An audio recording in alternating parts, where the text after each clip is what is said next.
અને અમારા સૌના પ્રેરણાસ્ત્રોત નરેશભાઈના સાનિધ્યમાં આજે 2024માં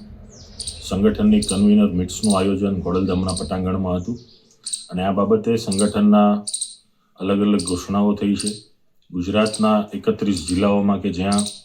સમાજની વસ્તી વસી રહી છે, પાટીદાર સમાજની, એ વિસ્તારના સંગઠનની પણ જાહેરાતો થઈ છે. ઘણી જગ્યાએ ફેરબદલાવો પણ થયા છે અને નવી વિશેષ જવાબદારીનું પણ ગઠન નરેશભાઈ આજે જાહેર કર્યું છે, જેના અનુસંધાને બેન શ્રી અનારબેન પટેલને ખોડલધામ સંસ્થા વતી ગુજરાતના સંગઠનના અધ્યક્ષની જવાબદારી પ્રાપ્ત થઈ છે.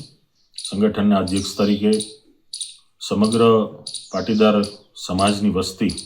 એવા પટેલો જ્યાં વસે છે એ વિસ્તારોમાં જવું, નાના વ્યક્તિઓના ખોડલધામ સાથે જોડવા, સંગઠનને મજબૂત બનાવવું, સંગઠનને આગળ ધપાવવું અને લોકોના જોડાણની સાથે ખોડલધામને ભવ્યથી ભવ્ય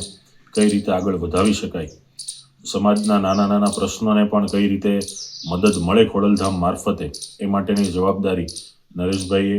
બેન શ્રી અનારબેન પટેલને આપી છે. અને આવનારા દિવસોની અંદર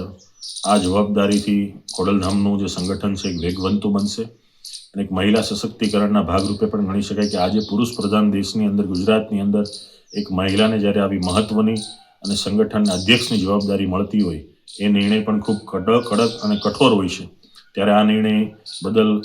અનારબેનને તો અભિનંદન છે જ, પણ નરેશભાઈ પટેલે જે જવાબદારી આપી છે, તો અમારા જેવા નાના યુવાન વતી એમને પણ ખૂબ ખૂબ અભિનંદન છે કે મહિલાને જવાબદારી સોંપી અને ખોડલધામને વેગવંતું બનાવવાનો એક નિર્ણય કર્યો છે.